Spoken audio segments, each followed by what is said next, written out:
Midi 5 minutes bienvenue bonjour si seen émission bi nga xam ne dañ koo jagleel rek tey jii nga xam ne mooy match barrage retour éliminatoire coupe du monde Qatar 2022 démb nag mun nañoo wax ne le stade bi nga xam ne dañ koo tuddee Abdoulaye Wade à Diamniadio les lions de la Teranga nga xam ne noonu leen la ñu tuddee fii suñu réew am neen dëggalaat neen seen bopp une fois de plus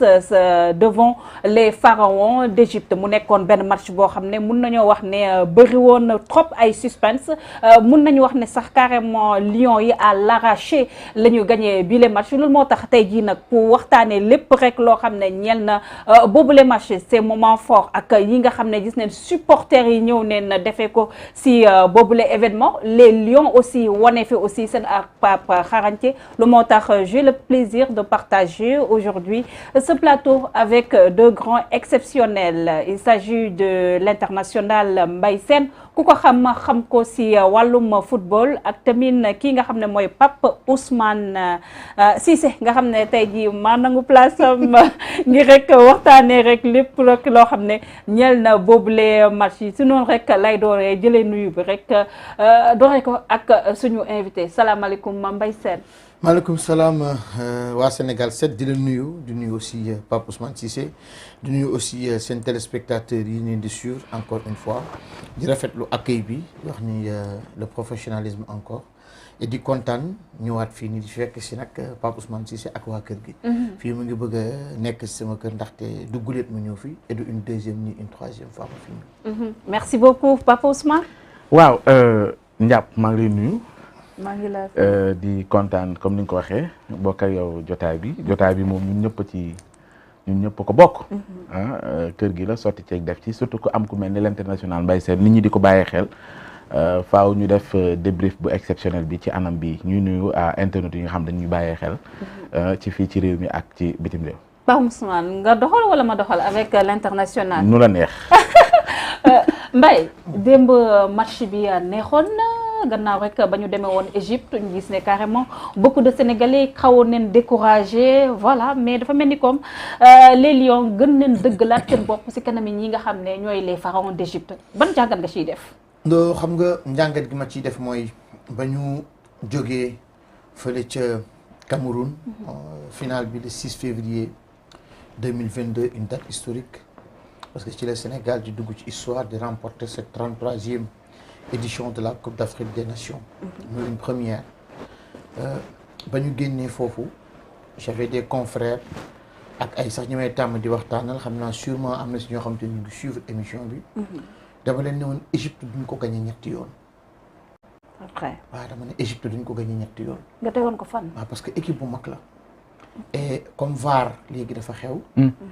j'avais pris la peine bu seen ay naataangoo yi nekk fii ci biir kër gi. Lalia vendredi. dama ko ne match bu compliqué lay doon pour Sénégal foofu ca Caire. parce que nag égyptiens yi dañoo amoon seen droit de revanche. ñu gagné leen finale Coupe d'Afrique des Nations. ñu war a dem éliminatoire Coupe du monde barrage. équipe bu gagné génn ci au-delà même de l'aspect sportif y a l'aspect géopolitique. et mu nekk un ensemble boo xamante ni bii ni égyptiens yi ñëpp ko xamoon moo tax gis nañu le match aller foofu ca Caire comment ça s'est passé ils nous ont vraiment fatigués ils nous ont imposé une pression infernale ils nous ont montré qu'ils veulent aller à la coupe du monde ñun nag on a été intelligent heureusement ba on n'a pas encaissé beaucoup de buts ñu jël benn but mais loolu doon dem match aller bi bettuma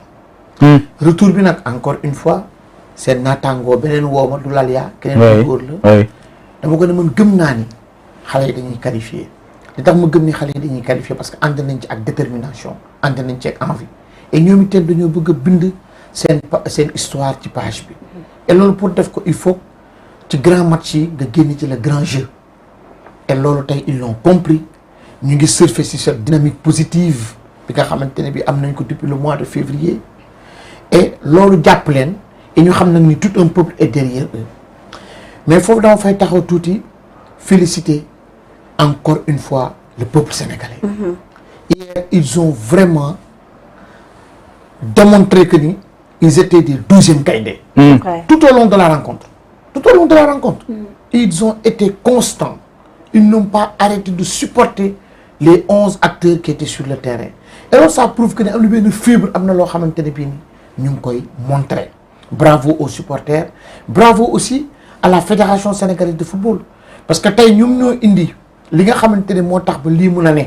avec l'appui bien sûr de l'État du Sénégal notamment avec le ministre des Sports Matar Ba depuis que mu fi nekkee état baa ngi accompagner dirigeants yi ñu ngi jox seen wàll ci mbir mi et joueurs yi aussi ñu ngi def lañu war a def ci terrain bi looloo waral tey une deuxième qualification d'affilée à une coupe du monde et une troisième participation suñ ci mais peut-être Mbaye balaa ñu ñëw sax ci fédéraux yeeg yooyu parce que loolu aussi dinañ ci yaatal d'abord ban moment ci match bi nga douté man douté wu benn yoon douté wu benn yoon bañ njëkkee dugal bii bañ dugalee à la 4e minute oui troisième je crois 3e 4e minute ci laa ne alhamdulilah parce que boobu dina libérer booy doon na garaaw ñu dem dugali 2e mi-temps de doo dugal Pape parce que après égyptiens yi dañoo revenir at ci match bi début match bi ñuy égyptiens yi dafa ñun dugal ñu à 7e ñun on l'a compris et les dieux du football étaient avec nous hier on a rapidement marqué on a nag raté des occasions de but yu ak Ismaïla Sarr mais yooyu tamit dafa bokk ci jeu mais rattrapé na ko ci tir au but yi xam nga football moo nekk loo xam te ne c'est pas une science exacte et tey ñu bëri bu Ismaïla Sarr di jël bal bi di dóor dañ doon naan chi dina ko raté parce que bokkatul ci match bi au contraire il a marqué un très beau penalty moom ak bu le jeune Ahmadou Bamba Dieng waaye comme ni ko defee woon ci final ba et sa penalty du ñaaw na dugg rek mais Mbaye boo nee ditoo benn moment daf may jaaxal parce que ni Lions yi entamé maanaam premier mi-temps bi ute na buñ ñëwee ci seconde période bi surtout ci vraiment 20 dernières minutes yi sonn la woon wala la à un moment donné on a perdu même le fil loolu moo indi woon sax changement yi nga xamante ne Aliou Cissé opéré na ko partie boobu laay wax on a pratiquement prêté le flanc am na moment boo xam te ne égyptiens yi dañ ñu ko doon def mais Pape oui n'oublie pas que ni tu as joué le vendredi Égypte du Mali Égypte du Mauritanie maanaam sori jegewul dafa sori bien que vol spécial lañ jël waaw mais voyage dafa metti toogaay voyage dafa metti nga ñëw le vendredi ci guddi gi bi nga footballé vendredi nga ñëw vendredi ci guddi samedi nga def séance d'entraînement dimanche nga def séance d'entraînement lundi nga def séance d'entraînement avec la pression bu ñu fàtte ne y avait une pression énorme ci mbaggu xale yi y avait une pression énorme ci mbaggu xale yi ñoom nag ils ont eu les épaules assez larges pour contenir loolu et bi ñu demee ils ont eu leur période et moi je m'attendais à ce que les Égyptiens aussi bokk ci match parce que match mënoo ko dominer tambour battant 90 minutes il fallait que Égyptiens yi ñoom tamit am seen moment mais heureusement bu moment boobu Égyptiens yi am les jeunes l'ont très bien géré en étant très regroupés et aussi en étant très solidaires mais benn moment ci défense bi il y a eu des frottements manque de communication entre gardien bi ak défenseur yi à 2 reprises on a failli prendre mais xam nga lan moo tax non doo jël prendre Fayir ak am ba hôtel waaw moom laa ci li may gis yow yaay tontu man damay laaj rek mais xam nga ci li may gis laay xam nga tey Pape loolu c'était prévisible parce que tey égyptiens yi mais ce sont de bons footballeurs ce sont de bons footballeurs lii nii Sénégal am ni ñu gagné Égypte en 3 rencontres ñu gagné ko 2 fois loolu am na ñoo xamante ni bii soo leen këppalee seen bàmmeel yëkkatee wax ko da ngay naan loolu mënut a nekk. Sénégal jàpp Égypte dominer ko ci football loolu da ngay naan mënut a nekk. moom kay 3 rencontres 3 fois. waaw mais quand même dominer nga Égypte ñetti rencontres yëpp donte keroog moom moo la gagné mais les occasions les plus claires les occasions les plus nettes et je dirais même l'occupation balle bi yow yaa ko ëppale plus de 54%.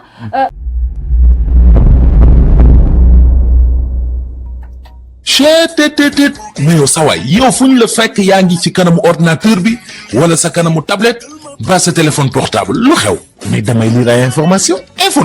waaw xoolal boo bëgg am ay information yu leer nañ et en temps réel duggal ci www.senegal7.com ay information yu wóor man de maa ngi application Sénégal 7 lépp lu xew dama koy jot ci sama téléphone ci tàng bi te nag application Sénégal 7 am ko yomb na da ngay dugg ci Play Store wala Apple Store nga télécharge ko rek xam li xew ci réew mi ak la xew ci bitim réew te nag dara du la ci umpu. Vous voulez des informations en temps réel? Cliquez sur www.senegal7.com. Sénégal 7, le roi de l'information en temps réel.